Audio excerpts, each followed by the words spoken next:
banyune dhewe ra iso. Ya. Maka disebut dengan haid lazim dan tidak boleh untuk bersuci dengan air sabun.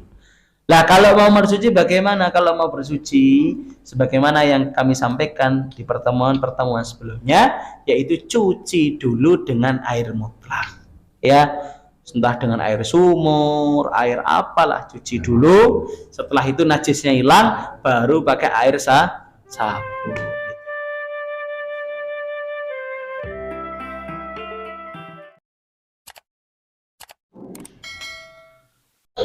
Bismillahirrahmanirrahim. Assalamualaikum warahmatullahi wabarakatuh.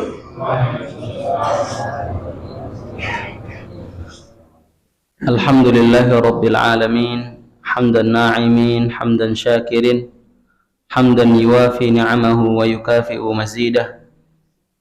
Ya Rabbana lakal hamdu kama yanbaghi li jalali wajhikal karim wa 'azimi sultanik.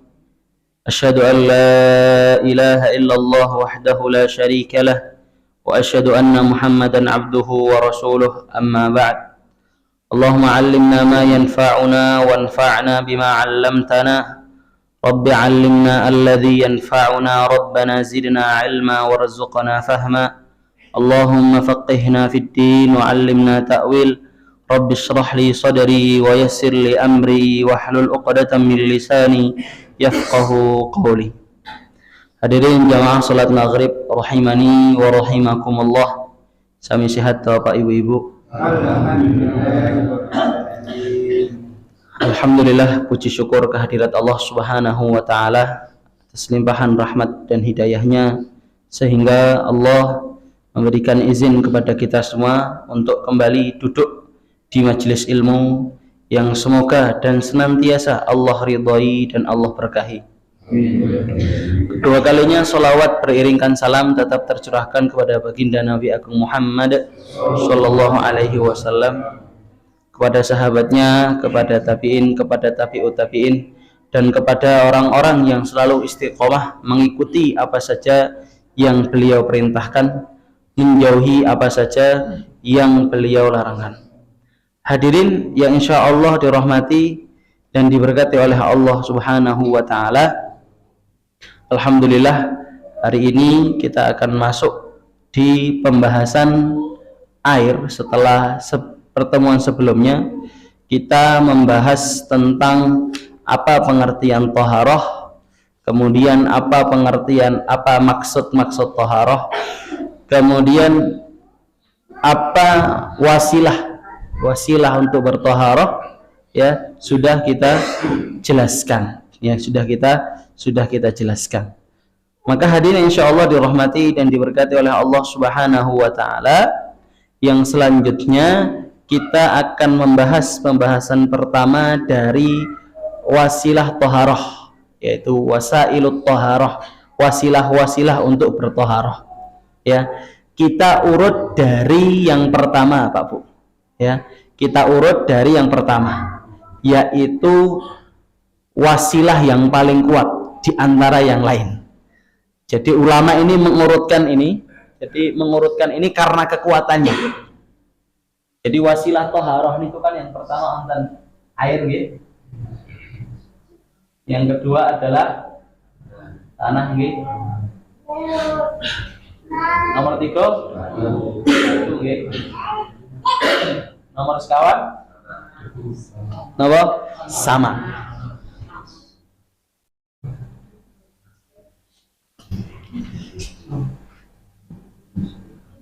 Kenapa ulama menomor pertamakan air, kemudian menomor duakan tanah, menomor duakan batu, menomor empatkan sama? Itu bukan karena tidak ada maksud, ada maksudnya. Maksudnya apa? Karena air itu memiliki kekuatan paling tinggi dibandingkan tanah, batu, dan sama. Kenapa? Air itu yang pertama, ini alasannya ya Pak Bu, air itu bisa menghilangkan yang pertama adalah warna. Yang kedua, air bisa menghilangkan rasa. Oke? Yang ketiga, air bisa menghilangkan Itulah kenapa ulama mengurutkan air itu nomor paling pertama. Kenapa? Karena bisa menghilangkan ketiga ini. Ya.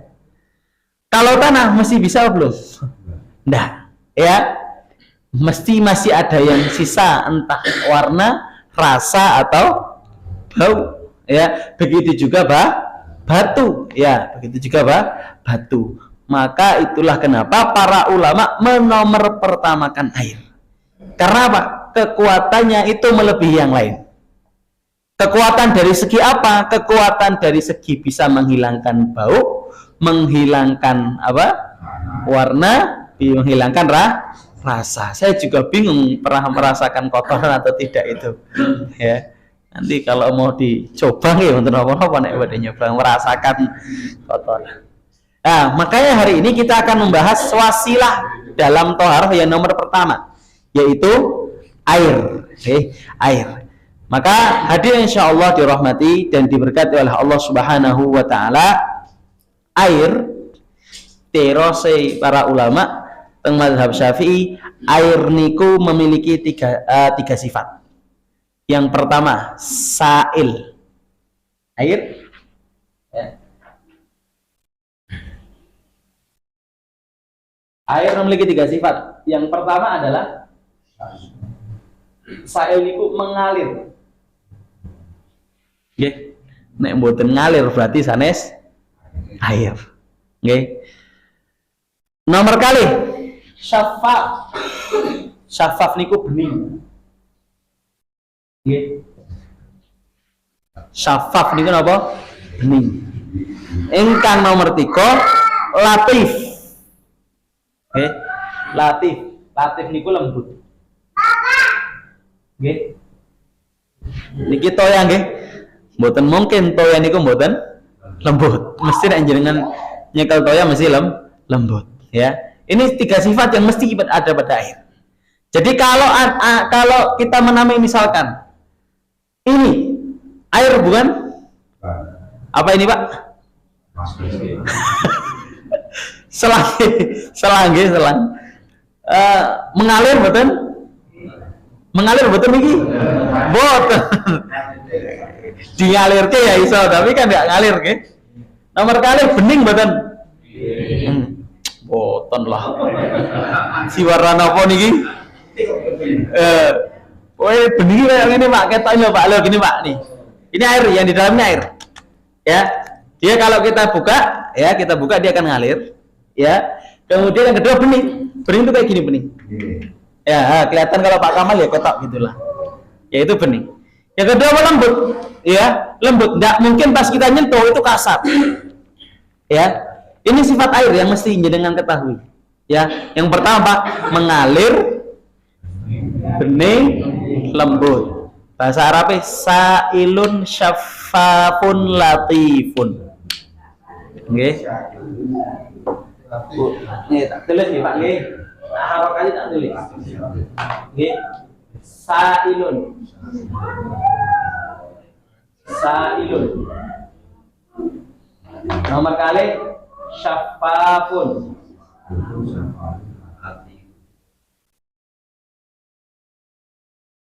Nomor 3 latifun. Wonten sing asmine Pak Latif mboten mriki?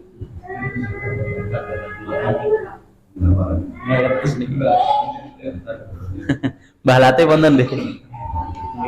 Latifah, Bu Latifah nggih wonten. Bisa dipahami nggih Pak Bu nggih? Si air memiliki tiga sifat. Nomor mengalir, bening, lembut. Kalau bahasa Arabnya sa'ilun syaffafun latifun. Nah, tiga niku, nggih. Sa'ilun syaffafun latifun. Kemudian kata para ulama, yatalawwanu bilaunil ina. Air yang tadi mengalir, bening, lembut itu diwarnai dengan tergantung tempatnya. Contoh Pak, kalau seandainya air ini kita tempatkan di tempat yang warna biru, jadi warna biru, itu air. Sampai sini bisa dipahami kok?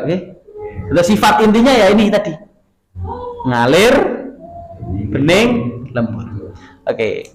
Hadirin insyaallah dirahmati dan diberkati oleh Allah Subhanahu wa taala. Wah, sampai air saja sedetail itu nggih para ulama nih. Lah, hari ini kita akan setelah pembahasan pengertian air, kita akan membahas pembagian air. Ya. Pembagian air dilihat dari apa? Tempat usulnya, tempat asalnya. Yang dimana air ini yang nanti bisa untuk menghilangkan najis. Ya. Sampun iki Pak Bu. Ibu sampun dereng? Sampun nggih. Oh ya niku dibagi menjadi dua. Air terbagi menjadi dua. Ya, dilihat dari apanya? Dari tempat usulnya. Ya, dari tempat asalnya.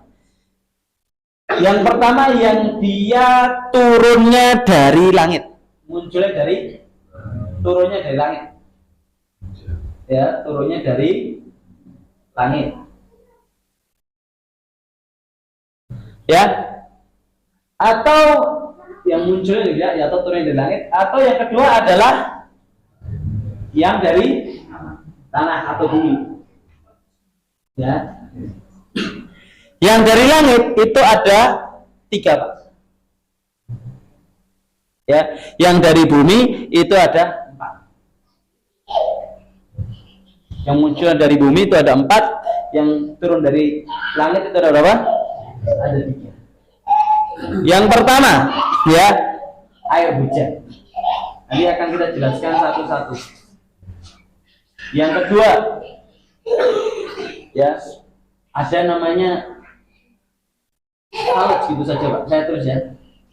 Nanti saya bedakan air salju apa ya bahasanya.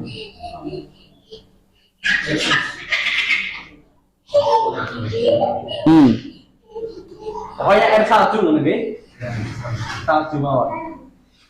Air es, ini beda lagi. Yang ini yang pertama adalah air sungai, air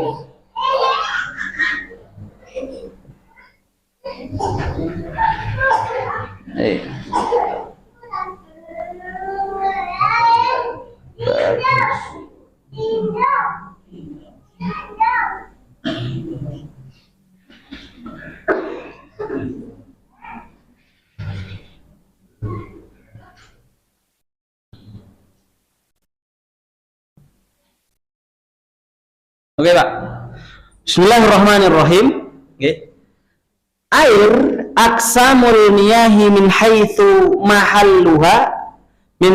mahalliha wa asluha sab'atun. Jadi air kalau kita pandang dari segi asalnya itu terbagi jadi 2. Jumlahnya ada 7 tapi terbagi jadi 2. Yang pertama yang dia munculnya dari langit atau turunnya dari langit. Yang kedua yang munculnya dari dalam tanah.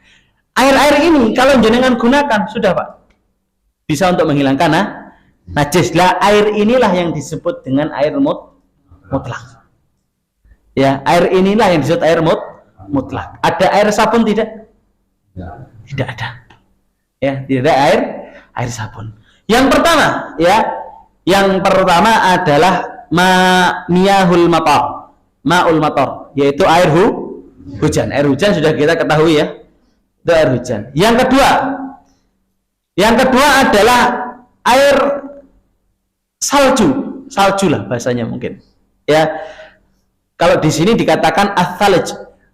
Kalau di bahasa Arabnya ats-tsalj, yaitu yang dia an-nazilu minas sama'i ma'ian, ya, yang dia turun dari langit itu bentuknya air cair, pas sampai bumi jadi beku. Asmine napa niku? Salju nggih, salju. Tapi nek sing ma'ul barat niku nek muncul saking inggil mpun boten cair, godol ngandhap nembe cair. Berarti air es nggih. Bener boten? Bener nggih. Air salju kan berarti yang dari atas tidak cair kemudian sampai bawah jadi apa namanya gempal. Tapi kalau yang ma'ul barat itu nazil, turun dari atas itu dalam keadaan sudah mengempal ya, kemudian turun ke bawah ya, kemudian dia gempal tapi bentuknya kecil-kecil. Apa yang ini disebut dengan air salju ya?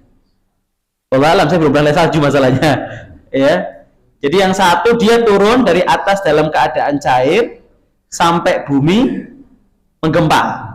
Tapi kalau yang satu dari atas menggempal sampai bumi sudah bentuknya kayak garam.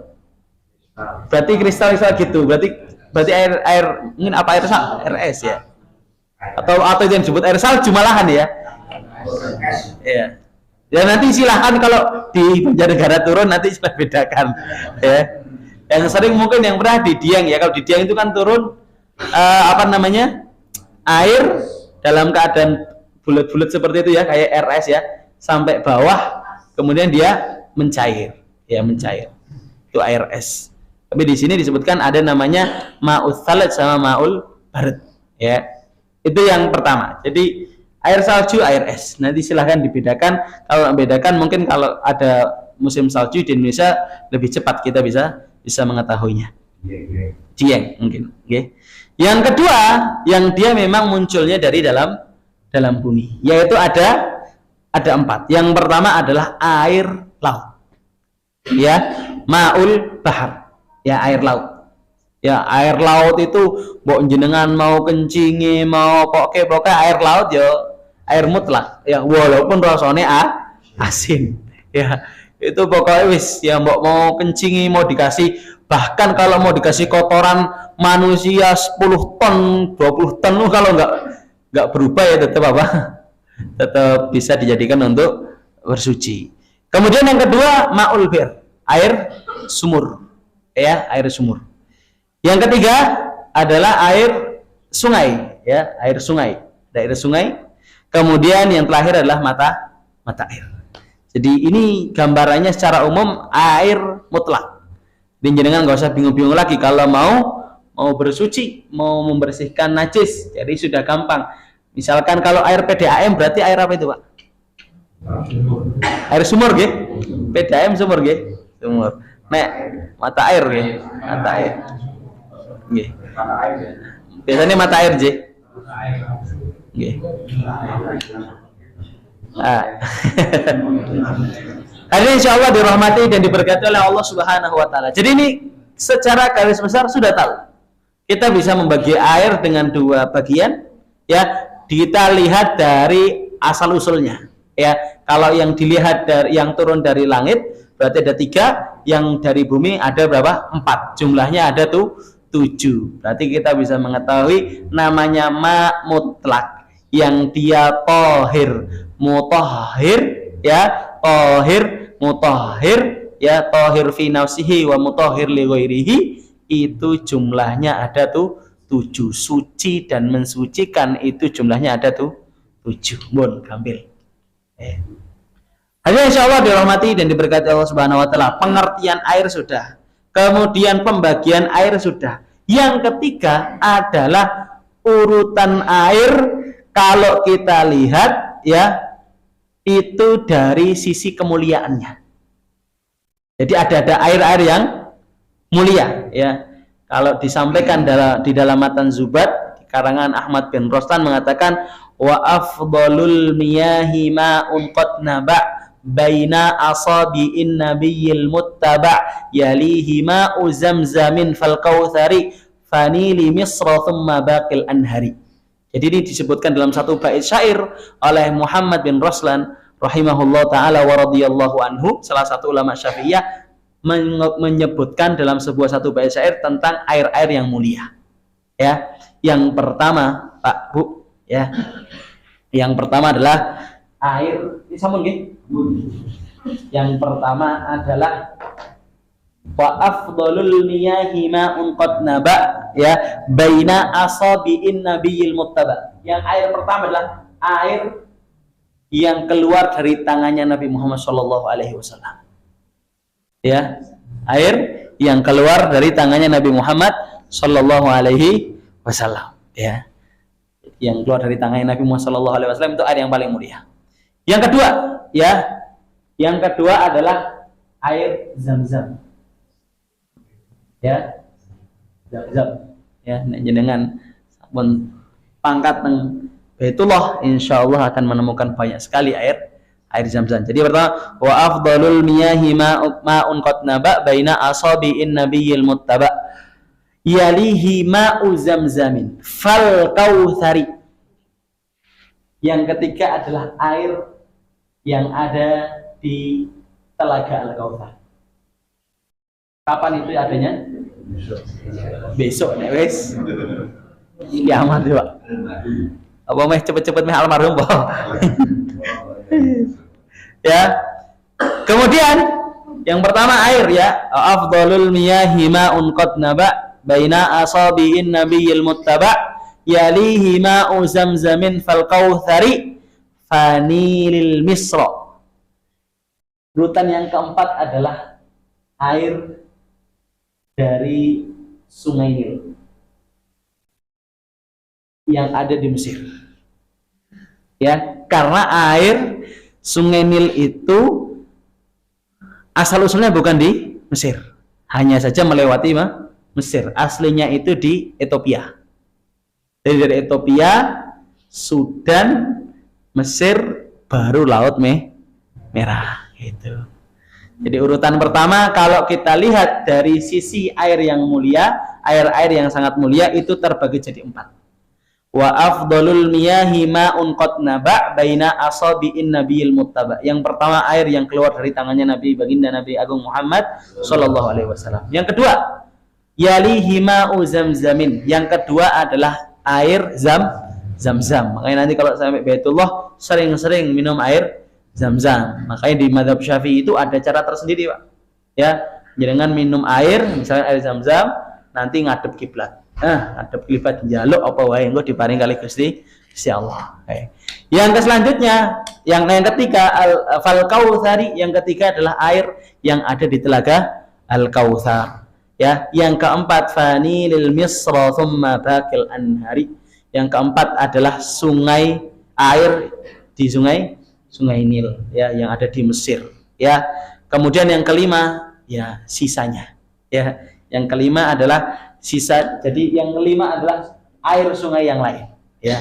Air sungai yang lain. Jadi urutan yang pertama tadi tarifnya sudah, kemudian pengertiannya sudah, pembagian airnya sudah kalau dilihat dari sisi asal usulnya. Kemudian kalau kita lihat air dari sisi kemuliaannya sudah kita lihat. Ya, dikatakan oleh musannif wa afdalul miyahi nadhamaha ba'duhum.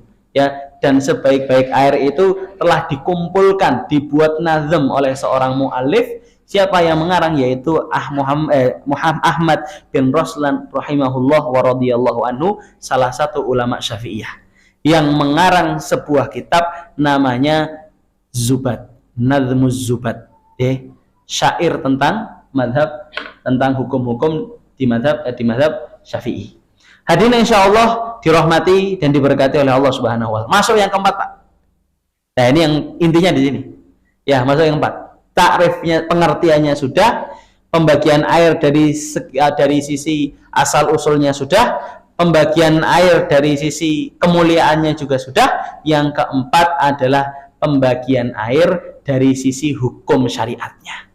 Ya, dari hukum syariatnya ada pembagiannya.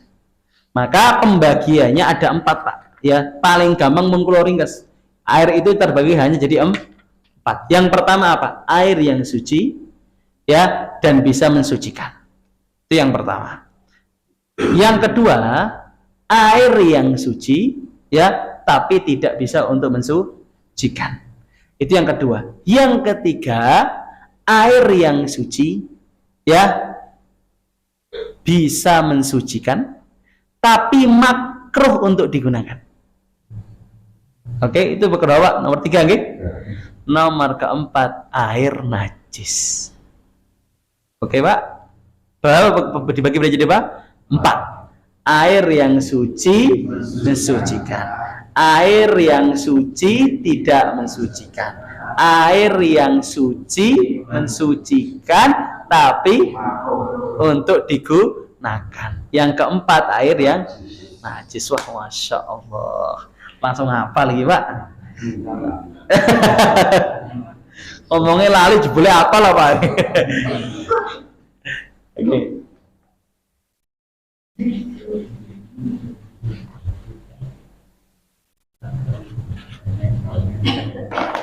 Oke.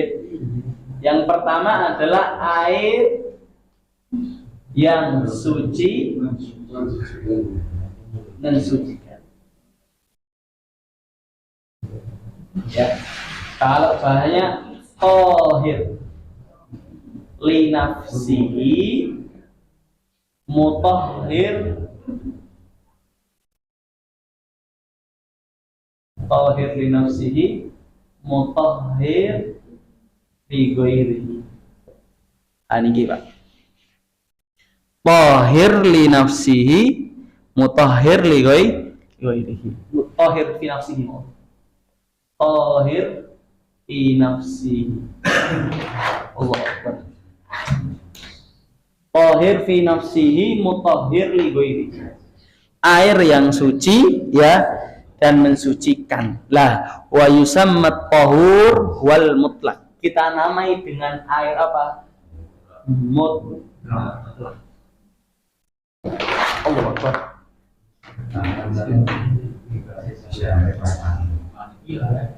Panitia nih. Wes ngerti bola-bali gigal diganti-ganti.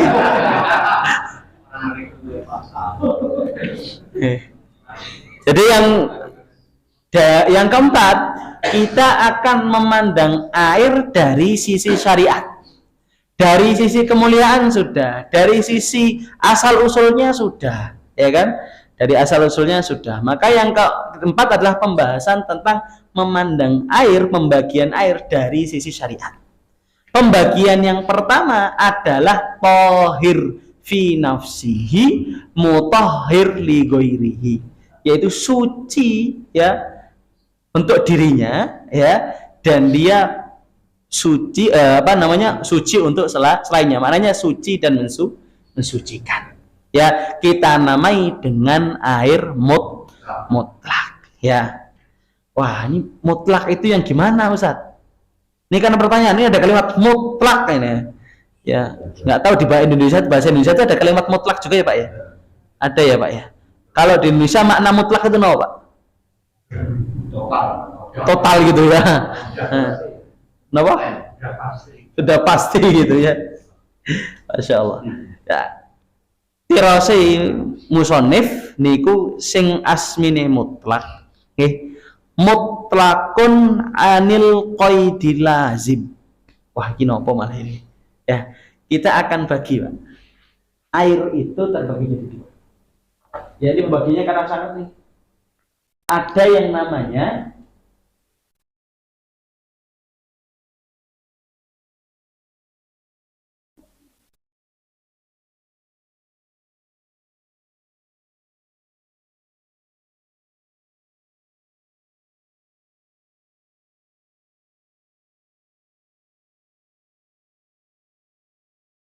ini, artinya sudah saya jelaskan kemarin Pak. Onten asmine qaid lazim kalih qaid munfak. Napa bedane? Qaid munfak lah sing paling gampil. Paling gampil qaid lazim awak. Qaid lazim niku yang jenengan itu tidak bisa memisahkan air dengan yang bercampur dengan airnya. Contoh kemarin kan kita contohkan ini air ya. Dimasukkan mari Mas. Nggih. Lah, bisa nggak jenengan memisahkan antara marimasnya dengan airnya? Bisa enggak? Enggak bisa. Itu namanya qaid lazim, Pak. Kata sini. Air teh. Bisa enggak jenengan memindahkan tehnya sendiri? Air yang tadi bening sendiri, bisa enggak?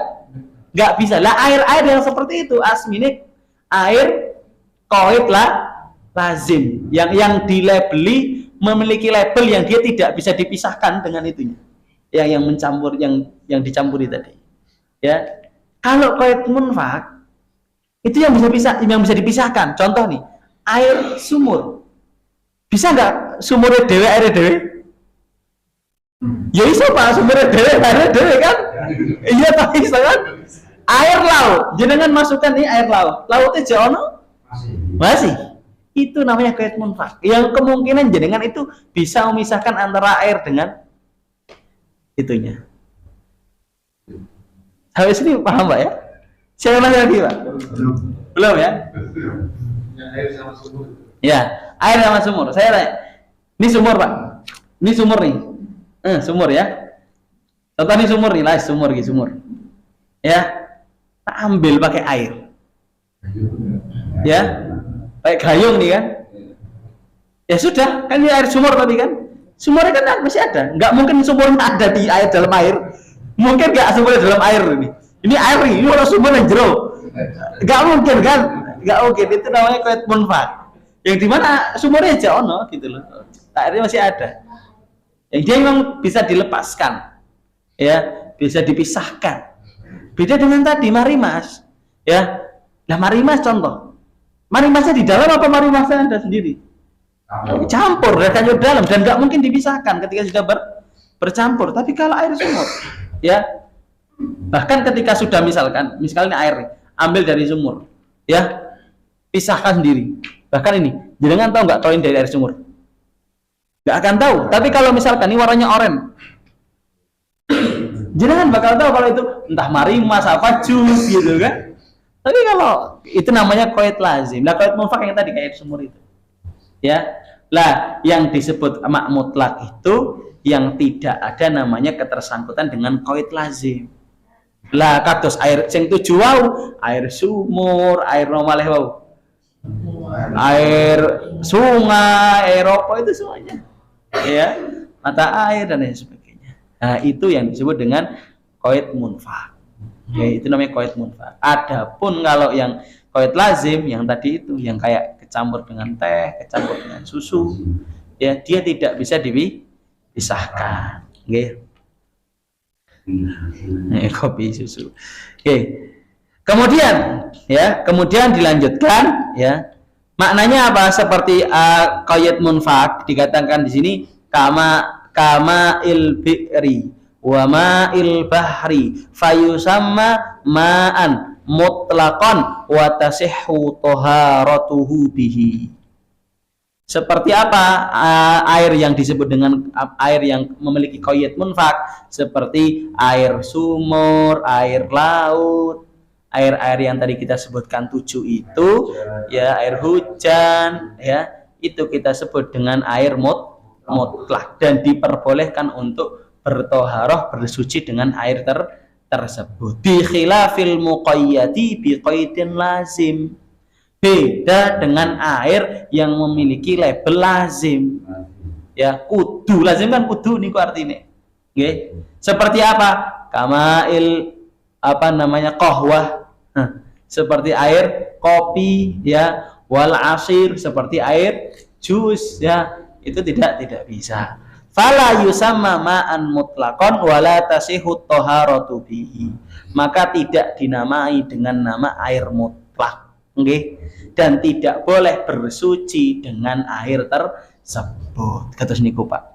Bedakaken toyah nggih. Jane si nek paling gampang pokoknya wis kecampur-campur ya. Sing ora mungkin dipisahna nggih kados teh, jus dan lain sebagainya.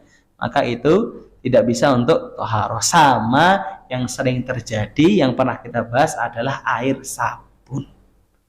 Itu. Jadi air sabun pertanyaannya itu lazim napa munfak? Lazim. Mboten mungkin jenengan pisahaken. Bisa ndak misalkan sabune dhewe karo banyune dhewe ra iso. Ya. Maka disebut dengan qaid lazim dan tidak boleh untuk bersuci dengan air sabun. Lah kalau mau bersuci bagaimana? Kalau mau bersuci sebagaimana yang kami sampaikan di pertemuan-pertemuan sebelumnya, yaitu cuci dulu dengan air mutlak. Ya, entah dengan air sumur, air apalah, cuci dulu. Setelah itu najisnya hilang, baru pakai air sabun gitu, Pak.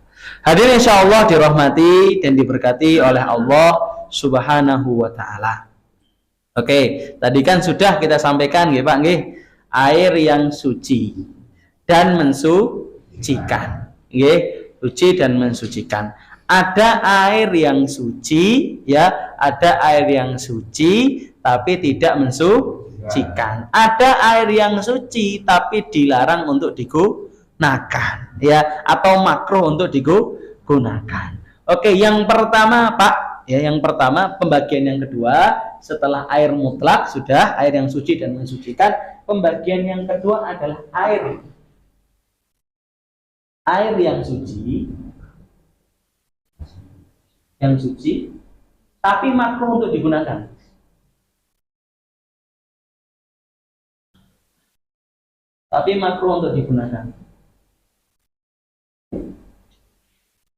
Seperti apa? Ma'ul musyammas. Toya sing panase dikarenakan matahari. Tapi niki teng mazhab Syafi'i nggih, teng mazhab Syafi'i. Teng mazhab Syafi'i kenapa dimakruhkan menggunakan air panas yang panasnya dikarenakan teriknya matahari? Karena ditakutkannya terkena penyakit panu. Nggih. Wedine kados niku ulama. Nggih. Tapi Imam An-Nawawi rahimahullahu taala memiliki pendapat lain. Imam Nawawi kan mazhab Syafi'i nggih. Termasuk paling kental mazhab Syafi'i ini. Tapi beliau mengatakan tidak makruh. Tapi monggo terserah jenengan mau mengambil undang-undangnya mazhab Syafi'i napa badhe ngambil nggih pendapatnya ulama Syafi'iyah yang lain seperti Imam Nawawi. Nggih. Nek gambile ngagem kaule Imam Nawawi nggih mboten napa? Nek misalkan jenengan nyung garep bener-bener ngamal mazhab Syafi'i nggih monggo. Berarti ngagem keputusan yang mazhab Syafi'i yaitu makruh untuk digunakan. Yang pertama apa? Air yang panas, ya, air yang panas dikarenakan panasnya matahari. Yang kedua, ya, air yang makruh untuk digunakan yaitu syadidul hararah. Air yang panas banget. Li khaufi minal isbagh. Ya, ditakutkannya jenengan tidak bisa sempurna. Jadi contoh misalkan jenengan wudu pakai yang budak lepoke tangane ya mlonyo ngono lho. Durung asik kene semuanya dhisik gitu. Lah air yang syadidul hararah yang memiliki yang panas sekali itu makruh untuk digunakan. Kenapa? Mesti tidak mungkin sempurna, Pak. Ya, kecuali kalau neng gunung. Ya, kecuali ada air, kalau di gunung itu, kalau di puncak emang nggak kerasa Pak air panas itu. Beda kalau di gunung, ya. Karena kenapa? Karena kita nggak merasakan namanya panas, ya. Tidak merasakan panas. Kalau yang di luar kan nggak kerasa. Kalau nggak minum air itu malah bisa mati kita. Ya, kalau di gunung, kalau kita pernah daki Sindoro itu, daki Gunung Sindoro, pas airnya itu pagi hari itu. Kalau mau kencing udah jadi es batu itu Pak. Jadi pas di cok, wah harus jadi es batu kabeh, ya. Dan itu harus dipanaskan. Ketika kita nyemplung saja, tangan nyemplung, ya nggak panas, anget rasanya. Walaupun sampai bawah, wis tangannya wis. tapi karena saking dinginnya, terkadang hanya sebatas apa namanya merah-merah saja biasanya. Itu. Jadi yang dikatakan di sini syadidul hararah, ya air yang panasnya panas sekali itu makruh untuk digunakan karena apa? Liman naihil isbaghi, takutnya tidak sempurna nanti menggunakannya. Ya, tidak harusnya sampai sini, dia nggak sampai sini, cuma baru ujung sini. Panas teman, nah iya kita butuh. Lebih raing besmene lah panas teman. Gitu ya. Itu yang kedua. Yang ketiga, yang tidak apa namanya, yang makruh untuk digunakan salah satunya adalah syadidul burudah. Air yang sangat dingin. Juga ini makruh untuk digunakan. Sama alasannya karena takutnya apa? Saking dingin akhirnya tidak bisa sempurna wudu, lanjut teman kayak gitu kan. Tapi kalau seandainya wudu dengan air dingin dan ternyata jenengan bisa sempurna, ditambah lagi tidak ada namanya maborot setelah jenengan wudu dengan air tersebut. Misalkan jenengan wudu pakai air dingin Pak, wis apa-apa lah, aku sanggup kok sampai sini gitu ya, sampai sini. Dan ternyata jenengan tahu kalau nanti setelah wudu jenengan punya jaket yang bisa menghangatkan badan jenengan, itu nggak masalah. Ya, karena di sini ilahnya ditakutkannya tidak sempurna wudu kita nanti. Ya, itu. Sampai sini bisa dipahami nggih Pak nggih?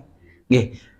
Air panas yang panasnya dikarenakan matahari. Yang kedua syadidul hararah, air yang panasnya panas sekali. Yang ketiga syadidul burudah, yaitu air yang dinginnya dingin sekali. Oke, nah ini Pak. Wa miyahu kulli ardin maghdubin 'alaiha. Nah.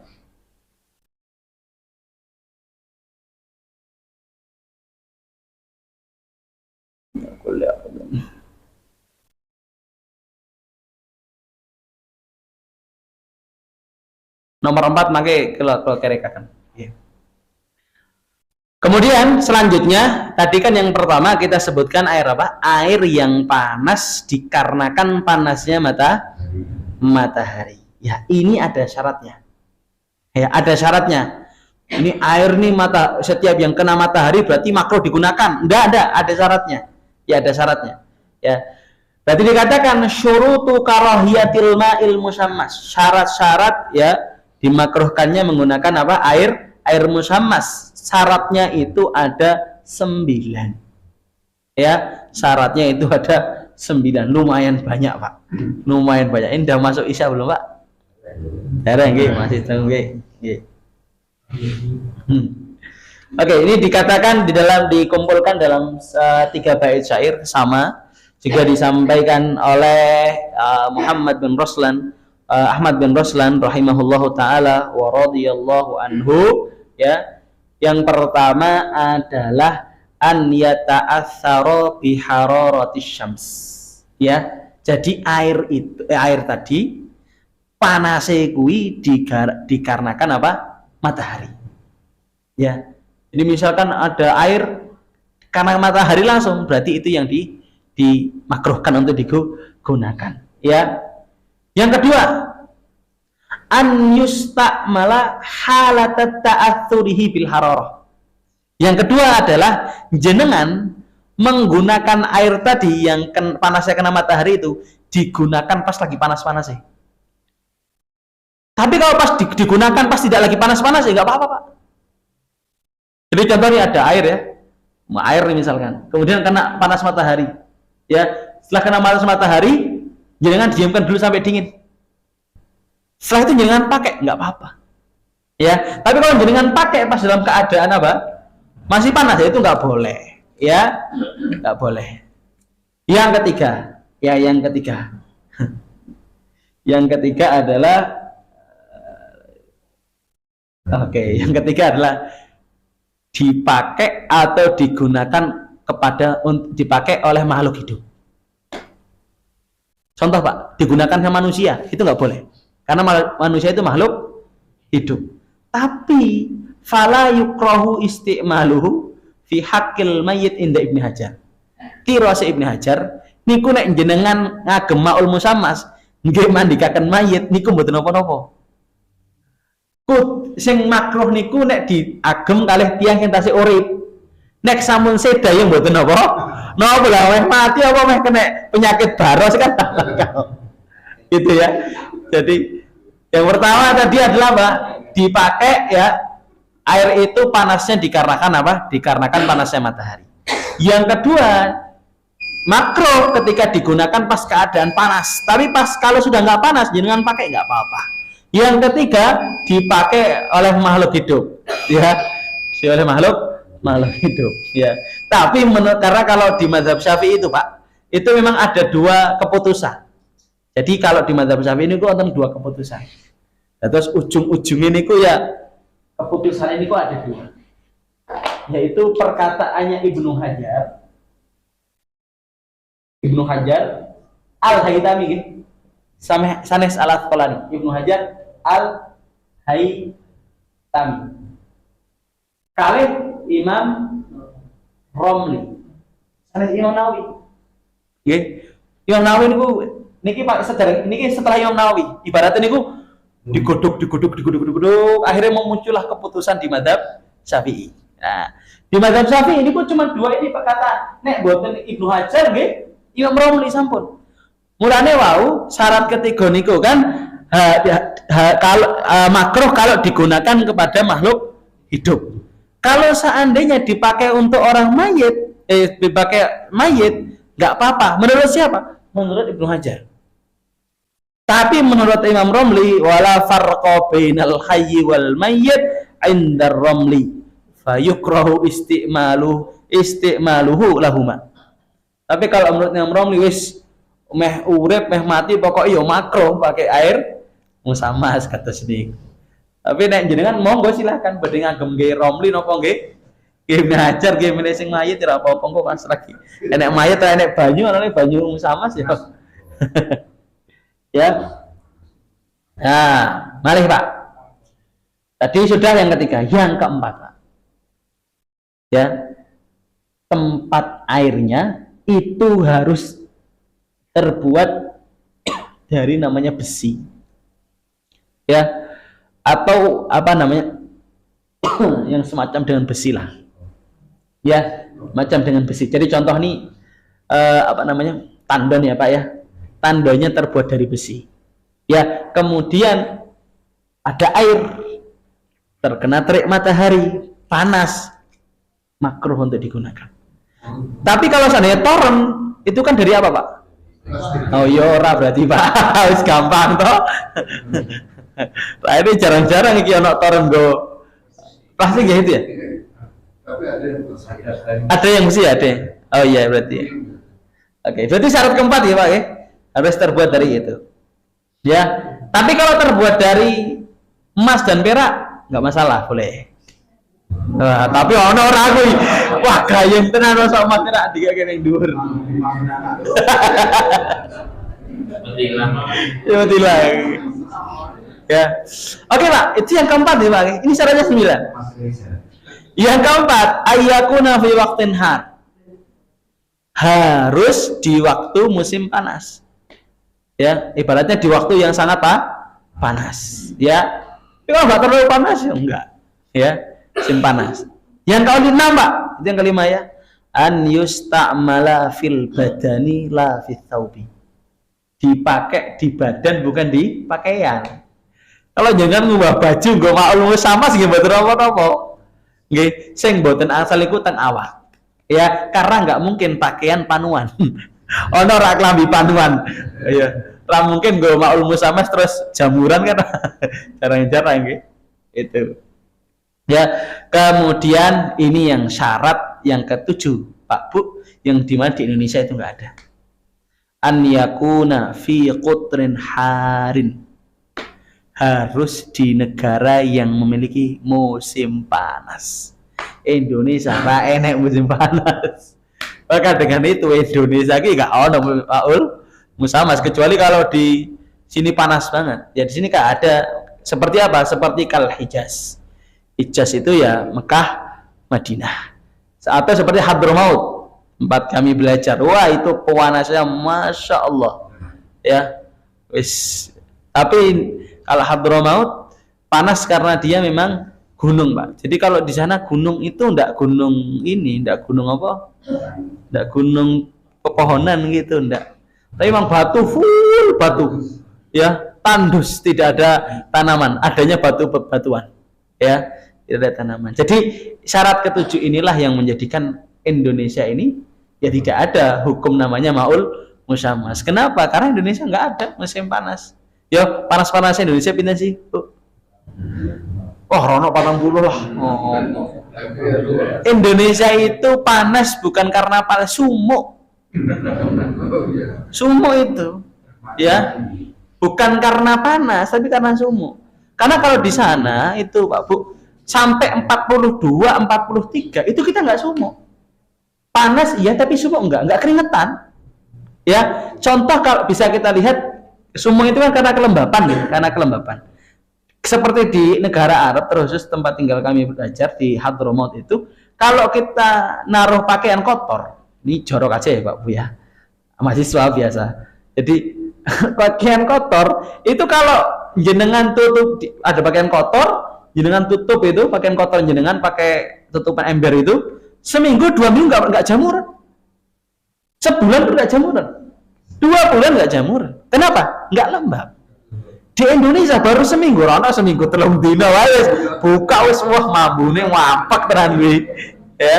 Karena lembab. Makanya kalau di Indonesia itu lebihnya bukan panas tapi sumuk.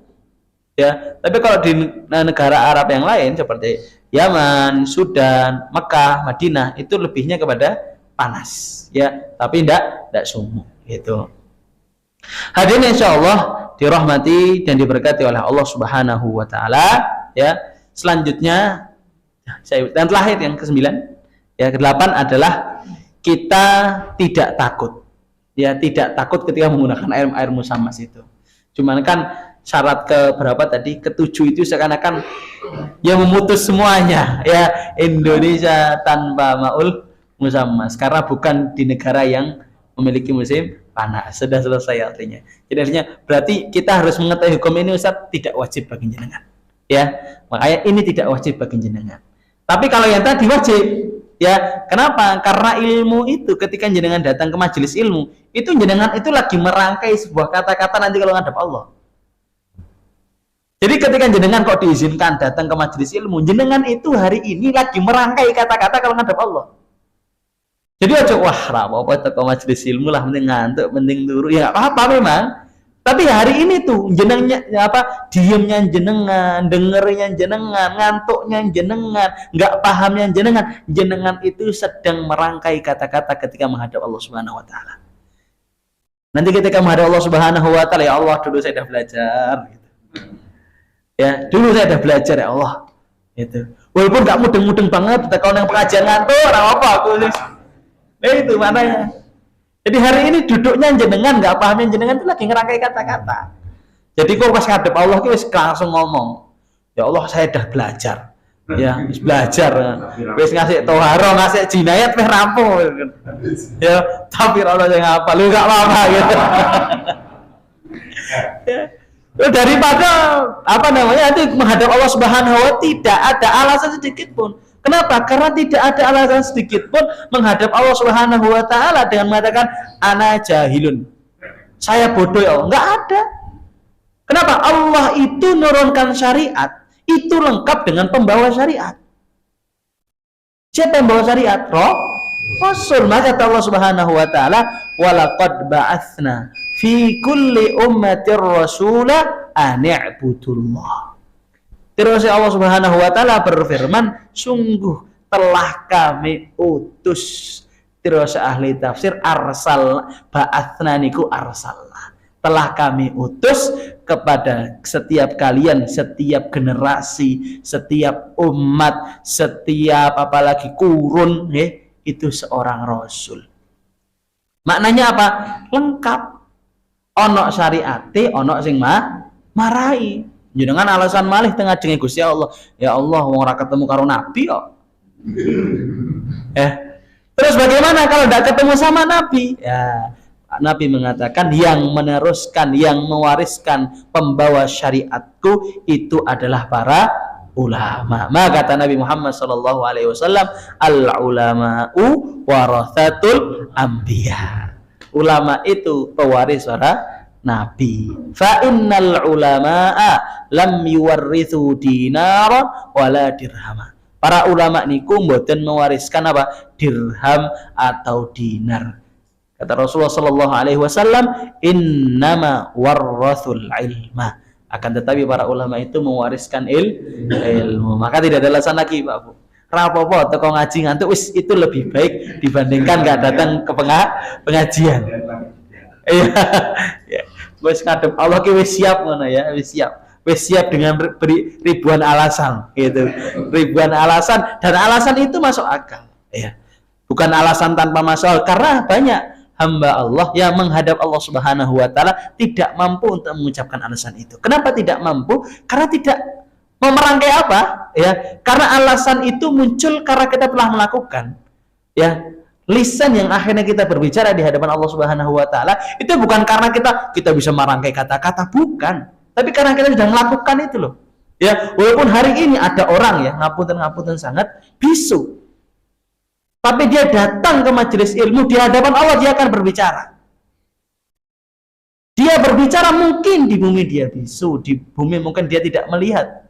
Ya, hanya mendengar, tapi Allah Subhanahu wa taala tahu orang itu sudah usaha duduk di majelis ilmu untuk membuat alasan yang indah ketika menghadap Allah Subhanahu wa taala. Dan insyaallah dirahmati dan diberkati Allah Subhanahu wa taala. Saya ringkas terakhir pengertian air. Kemudian air dilihat dari sisi asal usulnya, ya. Kemudian memandang, yang ketiga adalah melihat air, memandang air dari sisi kemuliaannya. Ya, ini tidak wajib, fardu kifayah. Fardu kifayah. Yang nomor 2 fardu kifayah. Nomor pertama sama fardu kifayah. Ya. Nomor 2 fardu ain ya. Nomor pertama fardu kifayah, mengetahui pengertian apa? Air. Kemudian memandang air dari segi asal usulnya, ini fardu kifayah juga. Kemudian yang ketiga yaitu memandang air dari sisi kemuliaannya juga fardu kifayah juga. Yang keempat baru fardu ain. Ya, yaitu apa? Memandang air dari sisi hukum syariat. Ya, itu pun ya yang fardu ain yang sesuai dengan kondisi jenengan. Ya, ma'ul musamas fardu ain bukan? Bukan, fardu kifayah. Sudah. Jadi rasa, wah mau teman fardu ma'ul musamas wis dilalekke ya ora apa-apa. Nah, kenapa? Itu bukan tanggungan jenengan. Tanggungan jenengan yang tadi tahir fi nafsihi mutahhir li ghairi, suci dan mensucikan. Nah, itu yang fardu ain. Ternyata dari semua materi yang kita jelaskan, sing fardu ain cuma berapa tok, Pak? Ya. Lah hari ini fardu ain ini jenengan sudah bebas tuh.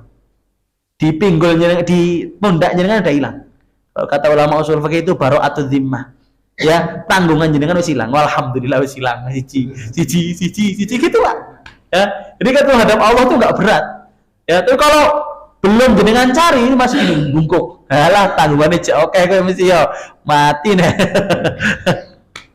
Itu. Hari insyaallah dirahmati dan diberkati oleh Allah Subhanahu wa taala. Mungkin kami cukup sekian. Kalau ada salahnya kami mohon maaf. Kalau ada baiknya itu semua datang dari Allah Subhanahu wa taala. Subhanakallahumma wa bihamdika asyhadu an la ilaha illa anta astaghfiruka wa atubu ilaik. Sebelum saya tutup ada yang ditanyakan, Pak?